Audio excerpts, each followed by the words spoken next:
কুদিয়াতিস সালাহ ফান্তাশিরু feel আরদি ওয়াবতাগু মিন ফাদলিল্লাহ। আল্লাহ তাআলা বলেন, নামাজ যখন শেষ হয়ে যায় জমিনের মধ্যে তোমরা নাইমা পড়ো। ওয়াবতাগু মিন ফাদলিল্লাহ। আল্লাহ বলেন, বান্দারে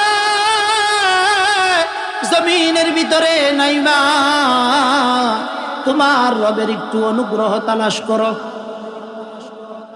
আসমানের দিকে কোনোদিন কি আমরা তাকাইছি? তাকায় কি দেখছি মালিক আমার এই আসমানটাকে এত সুন্দর কইরা কিভাবে সৃষ্টি করলো? যেখানে আমরা একটা মসজিদ বানাইতে গেলে 15টা 20টা পিলার দিয়া মসজিদটাকে দাঁড় করাইতে হয়। একটা ঘর বানাইতে গেলে কত ধরনের পিলার দিতে হয়, ফাউন্ডেশন দিতে হয়, দন্না দিতে হয়, কত কিছু দিতে হয়। আল্লাহ তাআলা এত বিশাল আসমান, এই আসমানটাকে বানাইলো, কোনো ধরনের খুঁটি নাই, কোনো কিছু নাই। এই যে রব আমাদেরকে এগুলো বানিয়ে দিয়েছেন, সূর্য আমাদেরকে আলো দিতেছে, কোনোদিন তো আলো থেকে আমাদেরকে বঞ্চিত করে না। কোরআনে কারীমে আল্লাহ তাআলা বলেন, ওয়াশ-শামসু তাজরি লিমুস্তাকাররিল লাহা যালিকা তাকদীরুল আজিজিল আলীম ওয়াল কমারা কদ্দারনাহু মানাজিলা হাত্তা আদা কাল উরজুনিল কদীম। আল্লাহ কয়, বান্দারে ওই যে সূর্য আমি তোমাদের খেদমতের জন্য বানায়া দিছি। চন্দ্র কত সুন্দর রাত্রে বেলা আলো দেয়, 14 তারিখের রাত্রে কত সুন্দর আলো দেয়।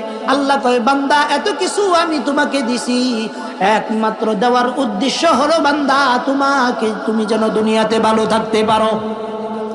দুনিয়ার যত কিছু আমি সৃষ্টি করছি, রব বলেন, বান্দা যা কিছু দেখতেছ সব কিছু আমি তোমাদের কল্যাণের জন্য আমি সৃষ্টি করেছি। কেবলমাত্র শুধুমাত্র মানুষদেরকে রব সৃষ্টি করেছেন মানুষ যেন রবের গোলামি করে, অন্য কোনো উদ্দেশ্যে নয়। আল্লাহ তাআলা বলেন, বান্দা তুমি কি তোমার 3.5 হাত বডির দিকে তাকায় দেখো না? তোমাকে আমি কত সুন্দর স্ট্রাকচার দিয়ে আমি তোমাকে বানাইছি। এ বাবা, অল্প একটু জায়গা, যেই জায়গার ভিতরে একজন চিত্রকার যিনি বিভিন্নভাবে ছবি আঁকেন, চিত্রাঙ্কন করেন, এই ব্যক্তিকে যদি আমাদের মুখমণ্ডলটা দেওয়া হয় 1 বার 2 বার 3 বার, বেশি থেকে বেশি 100 বার, ধরে নিলাম 1000 বার সে শিল্পকর্মগুলো আঁকতে পারবে, বিভিন্ন আইটেমে মানুষের আকৃতি আঁকাইতে পারবে। এটা এই পৃথিবীর ভিতরে 850 কোটি মানুষ। আপনি একটু নজর কইরা দেখেন না বাবা,